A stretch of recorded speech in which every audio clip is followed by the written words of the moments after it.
Praise the lord ప్రియులారా, ప్రభు మాట్లాడుతుండగా విందాము. దేవుడు నాకు అనేకమైన కీస్ ఇవ్వడం జరిగింది. నేను దర్శనాల్లో లేకుంటే కళల్లో కూడా ఆ కీస్ చూడడం జరిగింది. కొన్ని కీస్ అయితే చాలా పెద్దవి, కొన్ని కీస్ అయితే చాలా చిన్నవి, కొన్ని బంచ్ ఆఫ్ కీస్, కొన్ని అయితే అసలు నేను మోయలేను అంత పెద్ద కీస్. అవి ఆ కీస్ ఏంటని నేను ఎప్పుడు వెక్స్ అయిపోయేదాన్ని. ఏంటి ప్రభు, నాకు ఎప్పుడే కీస్ కనిపిస్తున్నాయి, అసలు ఏంటి ఇది అని నాకు అర్థమే కాలేదు. చాలా రోజుల తర్వాత నాకు ప్రభువు కొన్ని సంవత్సరం తర్వాత అనుకుంటా, కొన్ని సంవత్సరాల తర్వాత ఇవి జ్ఞానం అని ప్రభు నాకు తెలియజేయడం జరిగింది. బైబిల్ గ్రంథంలో 28వ యెషయా 28 అధ్యాయంలో 28వ అధ్యాయంలో 10వ వచనంలో సూత్రం వెంబడి సూత్రము, ఆజ్ఞ వెంబడి ఆజ్ఞ. ఈ వచనం నాకు చిన్నప్పటి నుంచి అర్థమే అయ్యేది కాదు.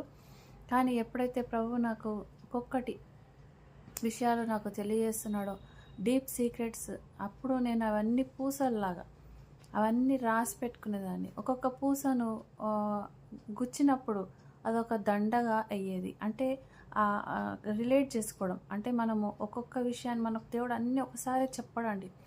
ప్రభు మనకు చెప్పే విషయాలు మనం రాసుకుంటూ ఉంటే అదేమవుతుందంటే కొన్ని రోజులకు, కొన్ని సంవత్సరాలకు కావచ్చు, మళ్ళీ వాటిని బ్యాక్కి వెళ్ళినప్పుడు చదువుకున్నప్పుడు ఓకే, ఈ విషయం దీనికి సంబంధించింది, ఈ విషయం దీనికి సంబంధించింది అని ప్రభు మనకు రోజు, అంటే మనము అన్నీ గ్రాస్ప్ చేయలేము. దేవుడు నాకు కొన్ని చెప్పాలనుకుంటుంటాడు, కానీ నేను అప్పుడే లేదు దేవా స్టాప్ చేయి, నాకు అసలు ఐ కాంట్ పర్సీవ్, నేను అసలు దాన్ని అంత గ్రహించలేకపోతున్నాను అన్నప్పుడు ప్రభు స్టాప్ చేశాడు. అంటే ఆయనకుండే మహాజ్ఞానాన్ని మనకి ఇవ్వడానికి కూడా మనకు ఒక్కసారి తీసుకోలేము. అందుకే మనకు ఆజ్ఞ వెంబడి ఆజ్ఞ, ఆజ్ఞ వెంబడి ఆజ్ఞ, సూత్రం వెంబడి సూత్రము, సూత్రం వెంబడి సూత్రం. సూత్రం అంటే ఫార్ములాస్ అంటారు తెలుగులో. అదే ఆ ఫార్ములా వస్తే లెక్క మనం చేయగలం, ఆ సమ్ మనం చేయగలం. అలాగే మనకు అక్కీ దొరకాలి, అక్కీ దొరికితే మనం చేయగలం. కాబట్టి ప్రభు ఇచ్చే వాటిని, ప్రభు తెలియజేసే వాటిని జాగ్రత్తగా రాసుకోవడం అదొక మంచి అలవాటు. అది రాసుకోవాల్సిందే.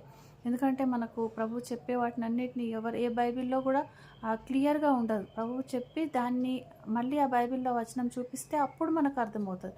సో మన దేవుడు చెప్పే వాటిని మనం రాసుకుంటుంటే ఆయన చూసి ఆయన ఇంకా సంతోషపడి మనకి ఇంకా కొన్ని డీప్ ట్రూత్స్ రివీల్ చేస్తాడు. ప్రభు అటువంటి సహాయము పరిశుద్ధాత్మ ద్వారా ప్రతి ఒక్కరికి, వింటున్న ప్రతి ఒక్కరికి అనుగ్రహించును గాక.